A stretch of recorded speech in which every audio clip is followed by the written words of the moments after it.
Hi everyone! In this video, I'll show you how to create a user account in Windows 11. Whether you're setting up a new computer or adding another user to your system, this step-by-step guide will walk you through the entire process. Let's get started. First, click on the Start menu and select Settings. In the Settings window, choose Accounts from the left-hand sidebar. Next, scroll down and click on Other Users. Here, you'll see the option to add a new account. Click Add Account to continue. Now, Windows gives you two options for creating a user account. The first option is a Microsoft account, which is linked to an email address and allows you to sync settings and access Microsoft services. The second option is a local account, which is created only for this computer and doesn't require an email address.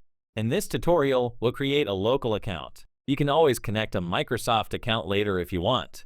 To continue, click I don't have this person's sign-in information, and then select Add a user without a Microsoft account. Now enter a username, password, and answer the security questions.